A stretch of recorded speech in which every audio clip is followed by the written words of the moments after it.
Degrees don't matter that much. They are definitely one of the mediums of how you could learn. Today, online learning is huge. In your view, that financial modeling is a way of thinking? If I am curious, I always think there's something to learn. I become curious about it, and then I have questions about it, and then I start learning about it. The only fear I have in my life is that I should not lose my curiosity. Worst financial model you built, worked with? Had a cash flow statement, it had a P&L statement and a balance sheet statement, but three of them were not connected. I usually look at financial modeling as three pillars: PPT, people, processes, and technology. If you notice any of the financial models, those three pillars have a major contribution. Anything you found that how you present the model? That should be trusted. The second part is storytelling plays a big role. Third and final, follow-ups. Any advice you want to offer our audience? Maybe one piece of advice around financial modeling? One thought for all the people who are trying to pursue or get into a financial modeling job is to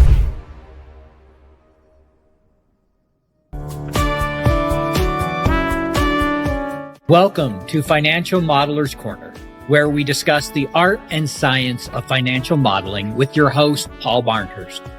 Financial Modeler's Corner is sponsored by Financial Modeling Institute. Welcome to the Financial Modeler's Corner. I am your host, Paul Barnhurst, aka the FP&A Guy. This is a podcast where we talk all about the art and science of financial modeling with distinguished guests from around the globe. The Financial Modeler's Corner podcast is brought to you by the Financial Modeling Institute. FMI offers the most respected accreditations in financial modeling, and that's why earlier this year, I completed the Advanced Financial Modeler from FMI. This week, I'm thrilled to welcome to the show Rachit Jain. Welcome to the show. Thank you, Paul. It's an absolute pleasure to be on your podcast. Yeah, excited to have you. I know we've chatted a few times before we got to the recording, and I've really enjoyed that. All right, here we go. Tell me that horror story. Worst financial model you've built, seen, worked with. Wherever you want to go with that one. It's Halloween Sure. almost. I know you have a horror story. Oh yeah, I have quite many, but I would focus on a few. Like I would probably throw out like two of them, and I would say like I built probably a few of them as well.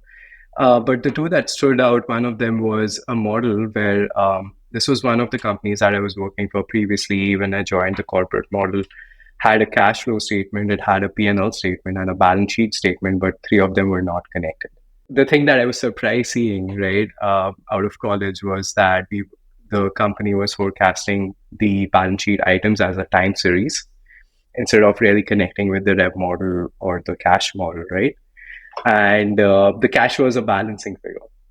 So I think that was a nightmare to me, because I was surprised to see like how the decisions were being made. Cash is a principal component of financial models in order to like guide any strategic decision, how were they doing it previously. So the first task that I took up after joining that company was to build a three statement. And that's where, since then, I have been trying to, excel myself in three statement model. And at this point of time, I would say I can consider myself as an expert in three statement model, but that's one of them.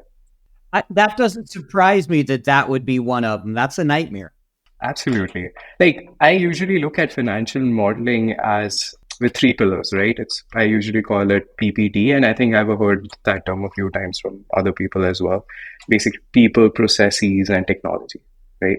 So if any of your pillars, if you notice any of the financial models, those three pillars have a major contribution. So I think this was one of the people thing to the financial model. There was another example, and this is in one of the recent companies where the financial model and the forecast that it was doing was not nearly close to the accounting data. So here I would say it's the processes and the technology part that kind of was abused or didn't play well. And what happens is that if your accounting data is very different from the model data, which, you're forecasting your revenue, you are forecasting your costs. Let's say the front side of the company or the sales side has a different database or is generating a different data than your accounting data.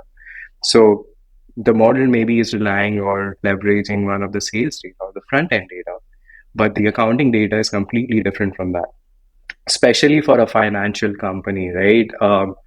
What happens is, let's say if there's a few accounting entries which are very important.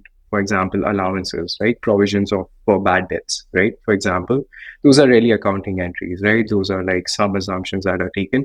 Now, if, for example, if the charge of data is not correct, or if the front end data is very different from your accounting data, what gets booked or what gets allowed in your books as reserves is way different, and your income forecast can completely get hosed, right? So that's what I saw. I think data plays a very big role, kind of garbage in, garbage out, right? So this was another example where, it was a very horror story. Yeah, thank you. Thank you for sharing those two. So can you tell our audience a little bit about your background, how you got into finance, what you're doing today, a little bit of your story? So I think since in my childhood, as far as I can remember, I always wanted to be in finance. So that was a decision that it was very clear in my mind that I'm going to go for that. So I went for my graduation. I did a bachelor's in commerce from a very reputed college in my hometown in India. It's Kolkata. Did 3 years of that. Parallelly, I started doing my CPA. So the CPA in India, it's called Chartered Accountancy. Works. You can start it after after your school, as soon as you start graduating. The thing about that is, so I started my journey with auditing, and I started with Deloitte. The Indian Chartered Accountancy has a mandatory training of 3 years that has to be done. So that's where I started. And then once I completed my CPA, I moved on to HP, Hewlett Packard, and their internal audit division. When I was in the internal audit, there was an audit given to us. It was kind of an operational audit where we were also doing the scoping of the audit. It was a very interesting audit because HP had gone through a huge demerger. It was the biggest demerger of that time, and probably even now it's probably the biggest demerger. So HP split up into their printing division and the services division. And we were given this audit to audit the legal entity structure of the demerged companies, right? So I was part of one of the companies and we had to audit that. And I was working in India at that point of time. We traveled to the US, met different teams like the tax team, the transfer pricing team, the legal team, to understand why that structure is made, how that is made, because it was a very important part of transfer pricing. When I was doing that, I learned a ton about financial models, because before that, I wasn't very much aware of three statement modeling. Financial modeling. I couldn't even imagine there can be a separate team within FP&A just for financial modeling, because I had seen many companies doing that. So at that point of time, I met a couple of teams, including controllership, taxes, transfer pricing, who were like modeling and then integrating that model between those teams, and very strategically putting those legal entities together. So that was the first interaction I had with a financial model. At that point of time, I decided, I'm really good at this. As an auditor, I understood that process, made a flow chart out of it, presented that whole flow chart and the whole process to my larger audit team.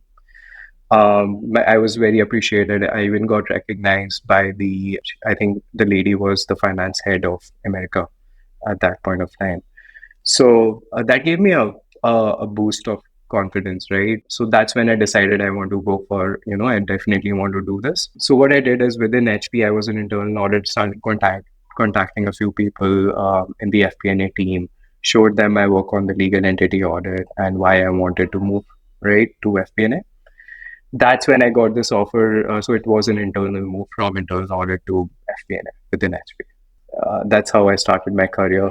During that process, again, I learned about quantitative finance. I was very intrigued about it. I definitely wasn't exposed to a lot of coding, but I had done some VBA by then, and I was pretty good at it. So I took the leap. I was married by then. I came to US, did my master's in quantitative finance for 2 years. I finished, the course was for 2 years, finished in 1.5 years, got a job, and since then have been working in financial models. Thank you for sharing a little bit of that. Any advice you'd offer for others looking to get more into financial modeling, make that a transition from the accounting to doing a kind of a modeling role? Maybe they're in audit, accounting, some other area, and they really want to be working primarily on models. Any advice?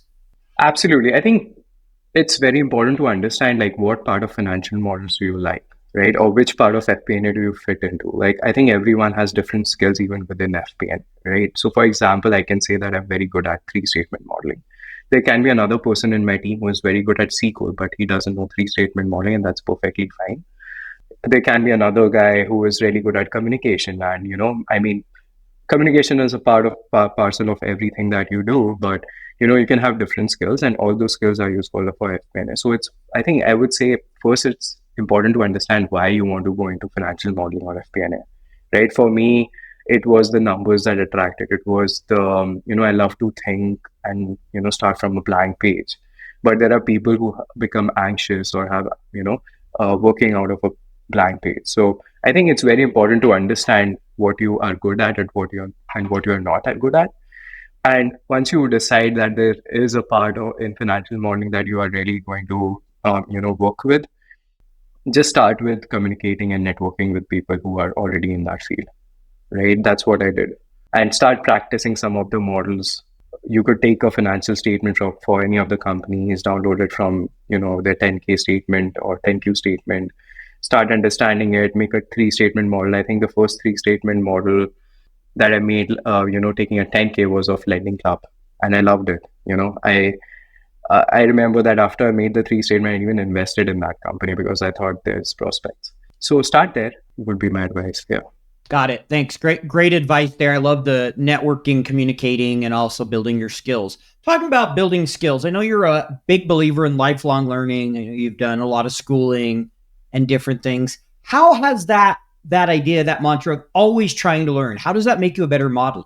Sure. That's a great question. So when I think about that, right, like why did I go for multiple masters, or why do I keep learning? I always feel the urge of, keep learning. I was going to guess you just like pain. That's not it? You don't just like pain? Yeah, anyone who does multiple masters, speaking as someone who did multiple masters, they just like pain is what I thought. No, serious. Go ahead. I would still say like degrees don't matter that much, right? No, they don't. They are definitely one of the mediums of how you could learn, right? But today online learning is huge. But I think when it comes to lifelong learning, for me, it relates, to increasing my confidence levels, right? Getting some kind of self-satisfaction, right? So if I am curious, which I am most of the time, I always think there's something to learn, right? If you show me a few Excel functions I don't know, I would be intrigued and I would be curious to know more, right? So that's how I think my journey has led me to here. So as I said, when I was in audit, I came across a financial model and I was intrigued about financial modeling then. When I was a financial modeler, I got intrigued about quantitative finance because I came across VBA. Similarly, when I was a financial modeler, I came across some data science stuff. So I'm doing some of data science stuff now. So it's always like a point where I learn something about, and then I have questions about it. I become curious about it, and then I start learning about it. So I think the only fear I have in my life is that I should not lose my curiosity, right? Until I have my curiosity, I would keep learning, is what I feel. 100% agree. I think one of the best skills you can have as a finance professional, FP&A, model building, anywhere where you're at, is being curious. I think that's true of any role, but particularly in finance, when you have to learn so many different things around the business, right? We're a support function. You got to learn how everything else works. So I think curiosity is huge. But I want to ask another question. I think it kind of goes along these ways. But when you and I chatted, you mentioned in your view that financial modeling is a way of thinking. Can you elaborate on that or tell our audience what you meant by that? What do you mean when you say modeling is a way of thinking? So this is kind of what I want to really communicate here is that one of the key components of doing financial models first is like thinking critically, right? Critical thinking is part of it. Like in general, like how would you classify a good model or a bad model, right? What is a good model? What is a bad model? I would say in my own terms that a model to which if you throw a good quality of inputs and it throws the correct result, that's a good model. But if you throw bad inputs to a good model, it would still throw a result that is reasonable. But if you throw any kind of input, could be good or bad, to a model which isn't good, the results could be the same, right? And it doesn't change the result. So to me, modeling is something which helps you to understand. I think there's a very famous statement that you always quote: models are always wrong, but some are useful.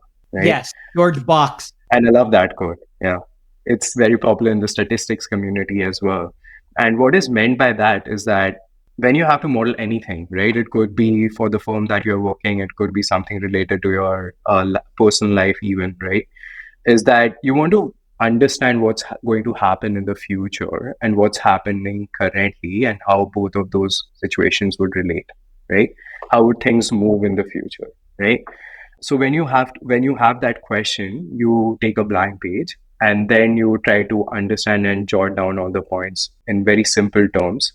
And then as you understand more and more and you go into that model, things you also start doing some complex modeling. That's how you actually structure a model, right? So I would say like when I said that financial modeling is a way of thinking. Let's say you have a decision to make in your life, right, where you have to buy a car or buy a home, right? And I can give you a personal example. I was looking for some houses, and I was probably 3 months into the process of looking into houses, and then I started doing some math. Put all my personal finances in a paper. I put where I want to be in terms of financial terms in, let's say, 10 years from now, right? And I did a lot of maths and I understood that this math is not making sense, right? So I made a decision because I made a model. I'm not saying that all decisions should be made quantitatively, but if you have a goal which is quantitative, like having some kind of financial position in your future, at that point of time, a model is really helpful, right? When I was in India, I made a model for my friend where he wanted to understand, how he could save taxes, right? So I understood his personal finances. I made a model for him, and it helped him. So I think a good modeler is a person who definitely understands simplicity as well as the complexity of a financial model. There's again a very famous quote that I always keep reminding myself of is, when you are constructing a financial model, everything that is simple is false, right? And everything that is complex is unusable, right? So it has to be some kind of a middle ground. And that middle ground actually comes from a place where you have a goal in place and then you start modeling it on a blank page and start going step by step. Yeah. I mean, at the end of the day, we're trying to approximate something that's going to happen in real life, right? If it's too simple, it loses some of its usefulness often. There are times when maybe you can keep it super simple and be useful, but it's hard. And when it's super complex, it's a matter of time till people stop using it. It's just a question of when, not if. And so, yeah, there's a total art in trying to find that right balance and know when does it make sense to be detailed? When do you have to make it a little more complex? Yes, we all want simple formulas. We all want it to be simple, and that's the goal. And there's a good reason for that. But there are times when you have to add more complexity than you want. But that's when you need to know your audience. You need to know, can it work in this situation? What are the benefits? And then, just make a smart decision. And that comes with experience. Hence why so many of us have horrible models early in our career, because we don't have the experience. Absolutely. I think even now I make models which are not like 100% like, accurate, or no model can be accurate. It's always based on the inputs that you're putting. Yeah. Totally get it. I'm with you. Since you mentioned you've modeled, a few things in your life and help people model decisions, I want to ask you a question that we often ask our guests. What's the most unique, funnest, interesting model you've ever built in your personal life? Could be fantasy football. I had one person to build a model to track how many times a show used profanity in it, because he found they used it a ton and he wanted to know. So I've had all kinds of answers before. What's yours?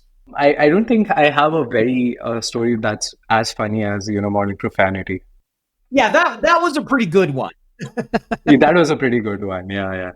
But I would say at one time, I used to go on hikes a lot, right? I still go on hikes. So there was a year when I was financially a little bit tight, right? So I had to make decisions strategically, and I had to make my budgets, and I had to abide by them. So I made a financial model as to how I could keep my day-to-day, survive through my day-to-days, as well as keep my hiking trips alive, right? So I made a financial model for that. And I remember that I'm big on Starbucks coffee. So I started putting, how much I spend on my coffee every day. And Starbucks, right? So you spend about $6 every day if you have Starbucks coffee every day, and if you multiply 6 by 30, that's almost $360, right? Um, and a hiking trip doesn't cost that much, but I think if you can save $360 a month, that could well sponsor your hike. So I think the result of the financial model is that I saved on my coffee budget, and I kept going for my hikings. Love it. Two funny ones I think you'll appreciate. And neither of these I've shared on the show. These are people I know. Read an article where there's one guy who tracked in a model how much he paid for every piece of clothing he ever bought, what the brand was, how many times he washed it before he got rid of it. And so what was the cost per wear to make sure he brought the brands that had the greatest value. And I'm just like, nah, too much work. Sorry. I just can't do it.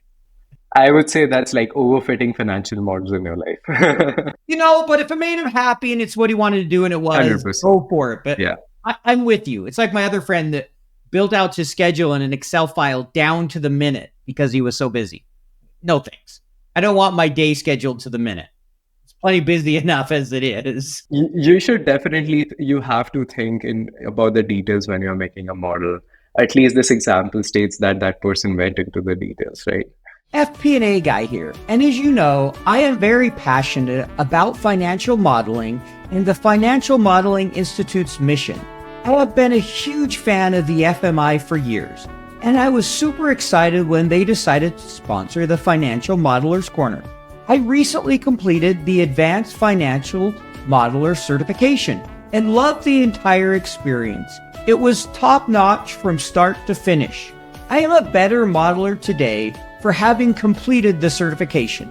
I strongly believe every modeler needs to demonstrate they are a qualified financial modeler, and one of the best ways to do that is through the FMI's program.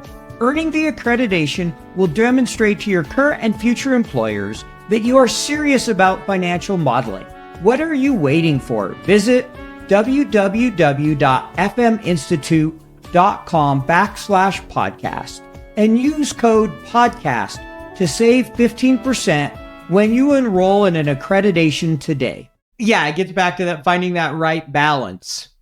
One of the things we all know, we talked a little bit about this, right? Models are to help guide decision-making, particularly strategic decision-making. If we build a model, but we don't use it to help make better decisions, to help guide us, it's not the only thing we're going to use.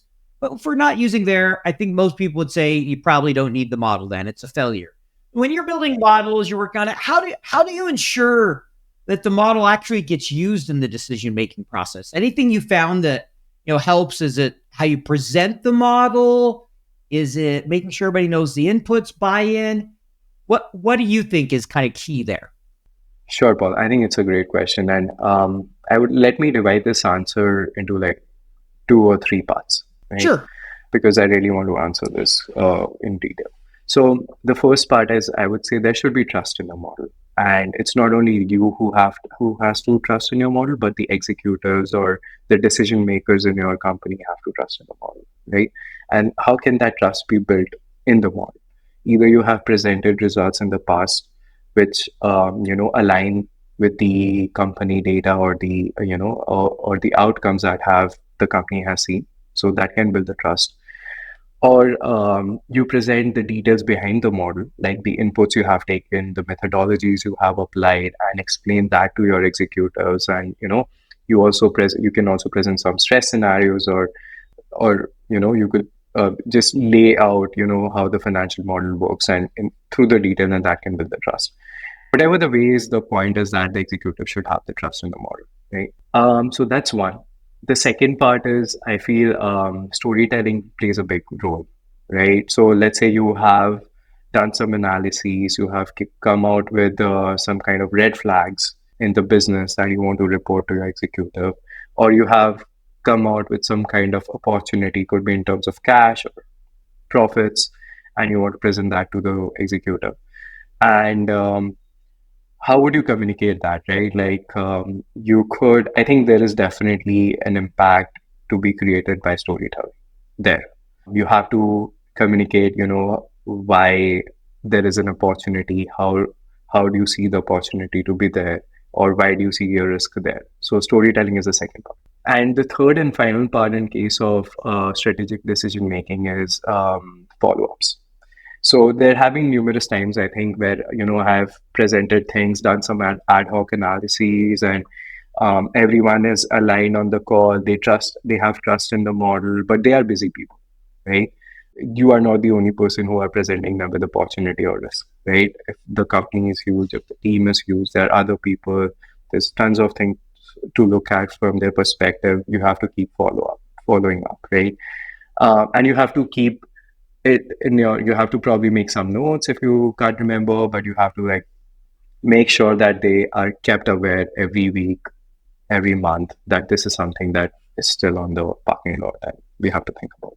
I love the first one and third one really resonated with me, and I think all three are great. But the first one, when you talked about trust, I love the example from FMI gave, where he's like, when you get in your car, do you pop the hood and look under it and make sure everything's working right?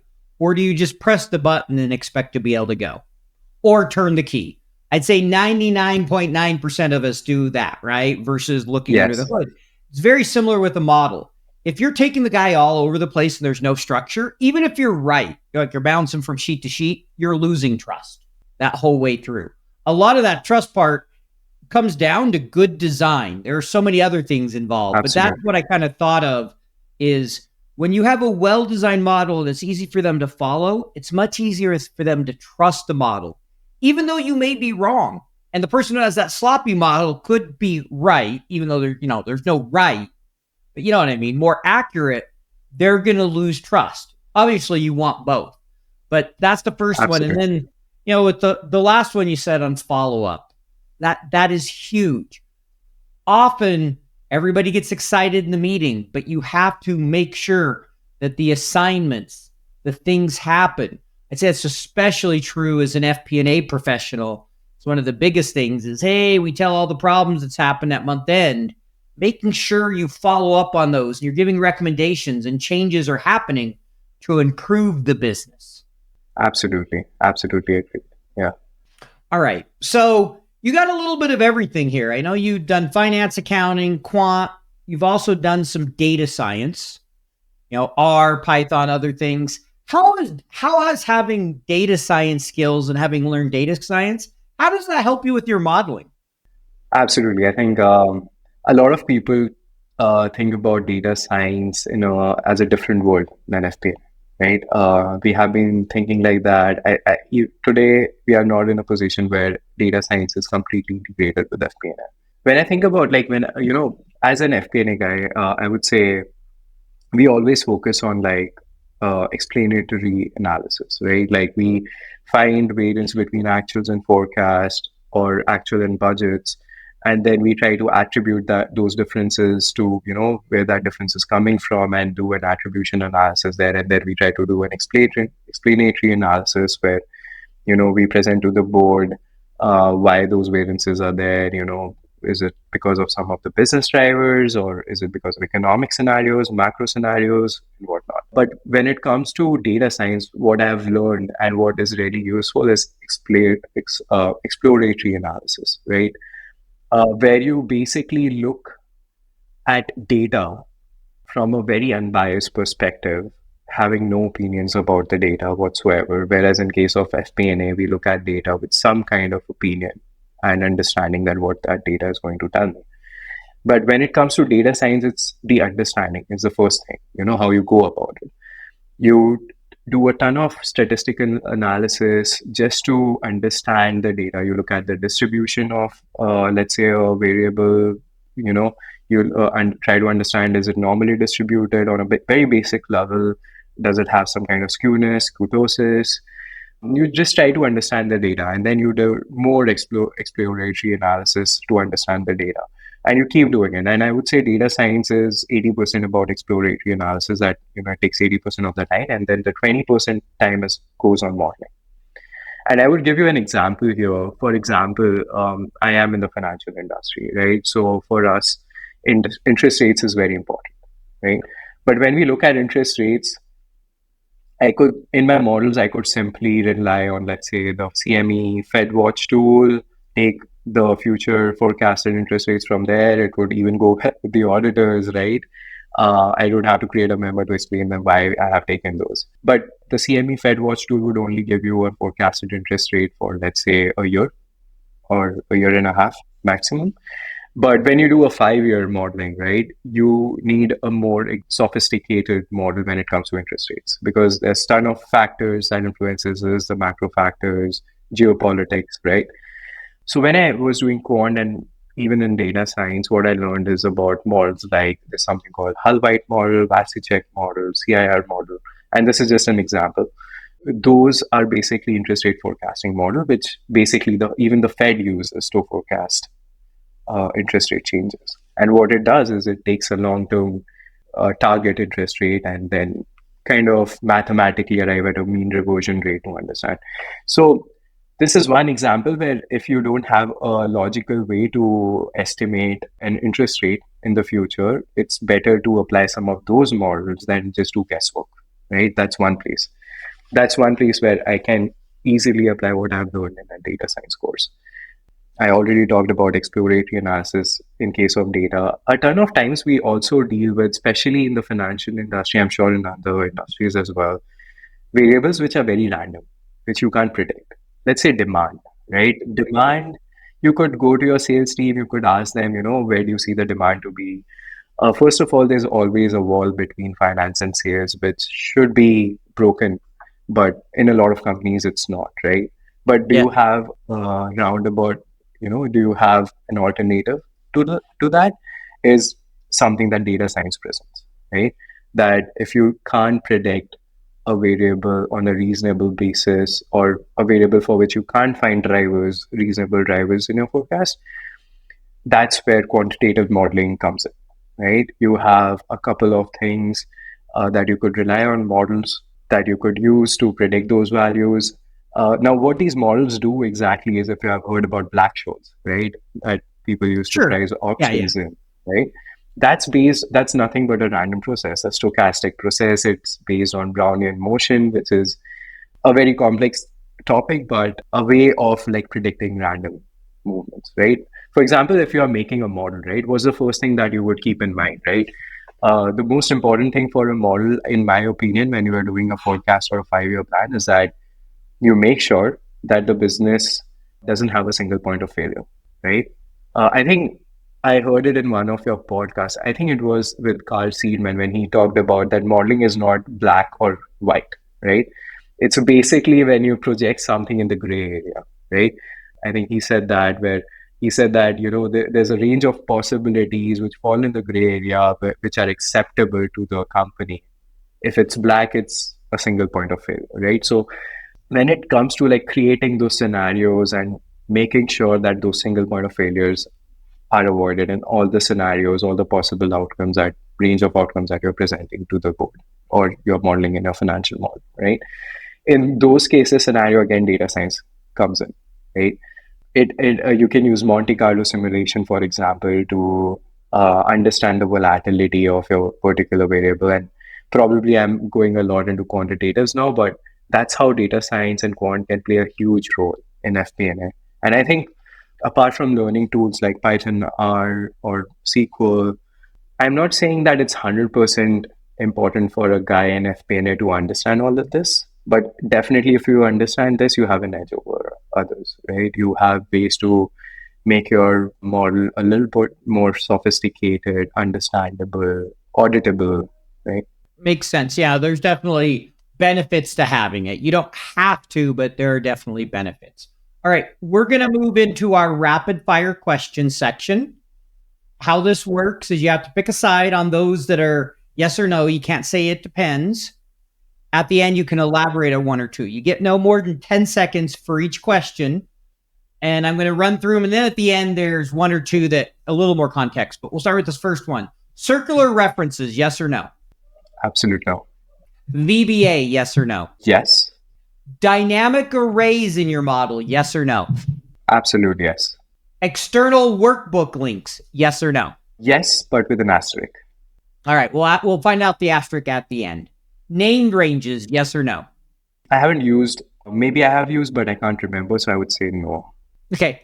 Do you follow one of the formal standards out there, like SMART or FAST, like a formal standards board when building your models? I think there was one instance where I used a fast model, but Okay. it was way back in time. Yes.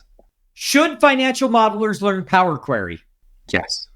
Should financial modelers learn Python and Excel? Absolutely gives you an edge, but not necessary.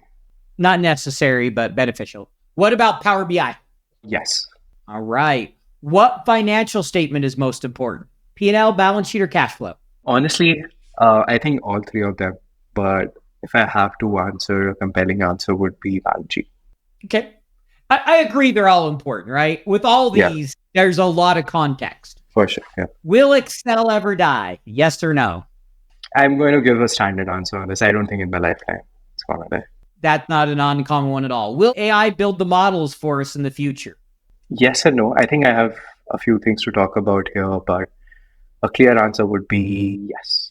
Okay. And we'll come back to that one. We got the asterisk and we got this one. Yeah.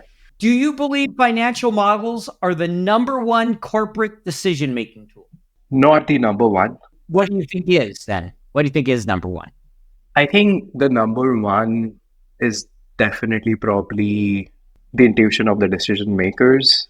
We always try to guide and communicate or storytell executives as to what the financial model indicates, but ultimately there are still decisions being made that goes opposite to what a financial model says, and I've seen that happening. So I would say it's always the human element more than a financial model. Fair enough. What is your favorite Excel shortcut? I actually use shortcuts all the time. I hardly use my mouse when I'm using Excel, so I have a few of them. The one shortcut that I use very often is like Control C, Control E, S, could be V, F, E. Yeah. Alt paste special, and then you're choosing values, formulas, formats, whatever it might be. I use that one a lot. Exactly. And I would say another one is, so it's Alt and the semicolon. It's when you have to select particular cells within a range of cells. Got it. Yeah. What is your lookup function of choice? Are you a choose, VLOOKUP, index, match, XLOOKUP, something else? I have been using XLOOKUP a lot, to the extent that I might have to even recap my knowledge on index match. So I would say XLOOKUP, yeah. Got it. No, I understand. I use XLOOKUP most of the time these days too. All right. I think there was at least two you wanted to respond on. I think there was an asterisk around, was it external workbook links that you had an asterisk on? I think that's a clear yes. I would say it definitely some kind of methodology or standard that has to be set when using external workbook links. All right. There was one other you wanted to elaborate on, AI and building the models in the future. Let's get your thoughts on that. So when I think about AI, right, how can AI replace financial models? Is we spend a ton of time in modeling things and even to identify what's the best function, what's the best formula, what's the best horizontal, vertical, what should I, what methodology should I apply in my model? I think that's where AI can automate things to a large extent. For example, you could just give commands, right? Maybe it could be voice commands or written commands that, I want to do this with my data, or I want to filter my data by this every time I look at this data. And that gets done and the financial model gets made by itself using AI. But I think what cannot be replaced is the decision making, the analyses, the critical thinking part of the financial modeling. That still would be a responsibility of the modeler. But when it comes to spending time on Excel or any of the tools as to how that thing is to be built, what formulas to be used, I think that part would be replaced by AI very soon. Got it. I think there's probably a lot of people that share something similar. I get all kinds of different answers on the show. It's always a fun one to get people's perspective on. All right, we're coming up on the end of our time. I've really enjoyed chatting with you. Just two questions last. The first is, any advice you want to offer our audience? Maybe one piece of advice around financial modeling or something else that you kind of those parting thoughts you'd like to leave our guests with? Absolutely. I think one thought for all the people who are trying to pursue or get into a financial modeling job is to understand that critical thinking is one of the major part of it. And the next thing would be probably communication skills or storytelling skills. So I would say anyone who wants to get into that field, it's important to like imbibe those skills before you actually get into a financial modeling job. It's very similar to, let's say, if you're going to do a master's in your quant, you are 100% a prerequisite that you know Python and R, for example, right? So it's always said that even let's say when you are doing a CPA, before you appear for the final exam, you should be a CPA, right? Because it's the name that comes later. So I would say just start practicing those critical thinking skills. Try understand what's going in the macroeconomic scenario. There's a lot that's going on now, right? Geopolitically, even within US, socially. Try to understand what's going on because all of that impacts every business. Thank you. Appreciate that advice. Last thing, if someone's listening to this and maybe they want to get in touch with you or learn more about you, what's the best way for them to do that? I'm pretty active on LinkedIn. I think I check my LinkedIn account at least once in a day. So I think LinkedIn is a great way to reach out to me. Got it. I wish I only checked mine once a day. I won't even admit how much time I spend on LinkedIn, but it's less than it used to be. I'm making progress. Thank you so much for joining us, Rachit. I really enjoyed the conversation, getting to chat with you for a few minutes and just seeing your perspective on things. Because that's what I love about the show is everybody brings a different perspective and different lessons that we can learn from. So thank you for sharing yours. And you have a great rest of your day. You too. It was great speaking to you. Thank you so much. Financial Modelers Corner was brought to you by the Financial Modeling Institute. This year, I completed the Advanced Financial Modeler certification, and it made me a better financial modeler. What are you waiting for? Visit FMI at www.fminstitute.com/podcast and use code podcast to save 15% when you enroll in one of the accreditations today.